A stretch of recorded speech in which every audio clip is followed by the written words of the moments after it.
So we're going to talk about an artist named Vincent van Gogh. So specifically his cypress tree paintings.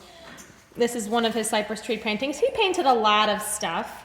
You can see something in common with all of his paintings is his very, very visible brush strokes, which was a little unusual for the time. People were just kind of getting to realize, oh yeah, it's okay if people can tell this is a painting and not real life. It's okay to show our brush strokes sometimes and to paint quickly with lots of feeling. So, oops, wait a minute, that's the backside of something. Oh yeah, that's Van Gogh. That's what he looked like. Well, at least that's his self-portrait.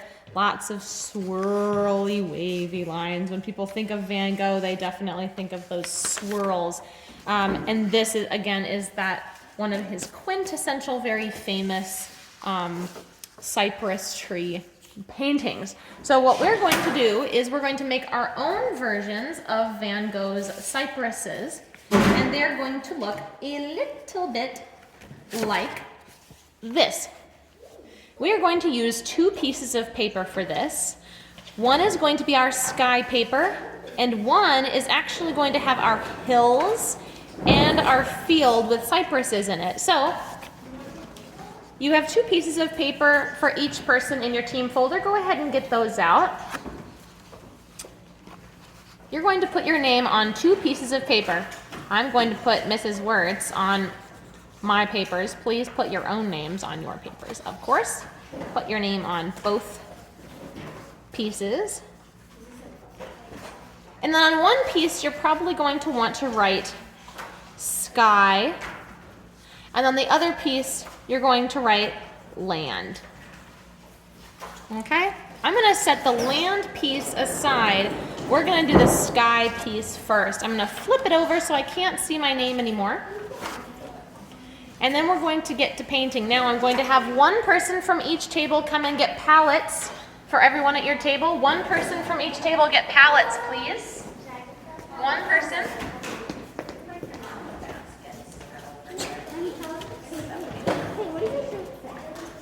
One person from each table get baskets for everyone at your table.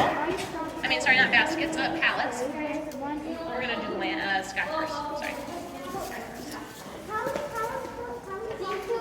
However many are at your table.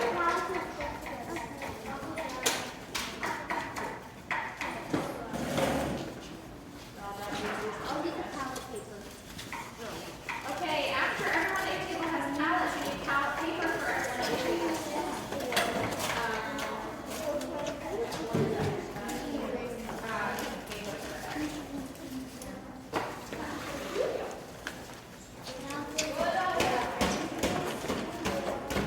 Okay, and then one person from each table get palette paper for everyone from your table.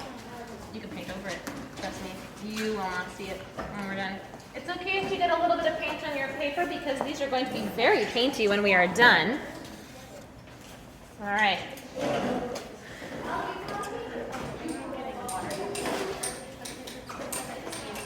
Please set up like with the sponges like that and then just fill halfway. Okay, I'm going to do a quick demo. I'm going to borrow, What do you need, borrow? I'm going to borrow yellow teams because there's only one person there. I'm not going to have you start anything yet because you don't have your water containers yet. So I'm going to show you what I want you to do for your sky. There are a lot of colors here. And I hope you guys are all watching so you can see what I'm doing.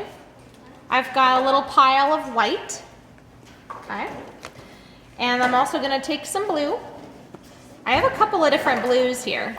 I've got kind of this ultramarine one with the big, that's the big one. I also have some of this sort of sky blue. I might take a little bit of that. Okay. So I'm going to take those three colors there.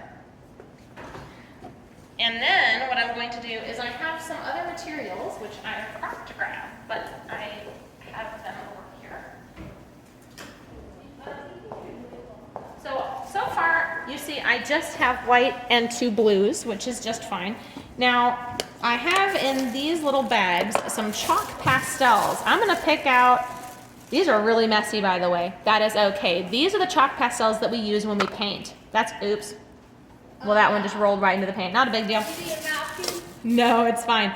These chalk pastels are supposed to get paint on them. They're the ones that I use when we paint. They're my paint pastels, and I'll show you what I'm gonna do. So, oh, we also have one last tool that I forgot to mention, which is right here. Okay, now we're ready. So, for the sky, what you're gonna wanna do is you'll dip one part of your brush in the white. Are we watching?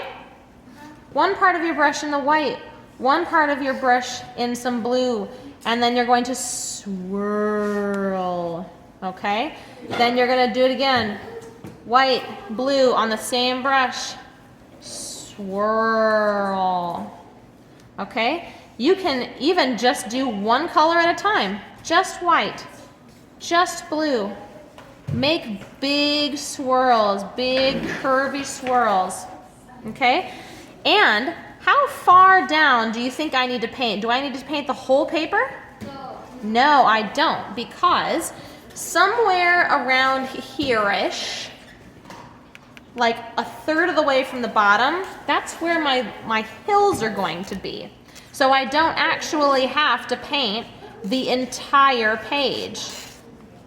Now, while your paint is still wet, what you can do is you can take some pastels, maybe some things that are kind of bluish or purplish or something, and you can actually draw in the wet paint, following those curvy, swirly lines, and that just adds more of that sort of Van Gogh texture. Look at that. There's really nothing that beats pastel, chalk pastel with tempera paint. It is really cool. Another thing that you have is you have some texture tools that are in your brush bins, okay? So I'm gonna show you how that works. I'm gonna splodge on some blue and some white. I am not even mixing them thoroughly. I am just going for it here, okay? You can also take your texture tools and sort of slide them through your paint and drag them around on your paper. And that makes a really neat texture too, okay? So you have a lot going on here, but you pretty much just need a couple of colors of blue, some white, and some pastels. I'm gonna pass out the pastels in a minute. We're gonna focus on covering most of the paper from the top all the way down to maybe about 2/3 of the way down. Leave 1/3 of the paper unpainted, and our hills are eventually going to go there. Okay, so that's the first step.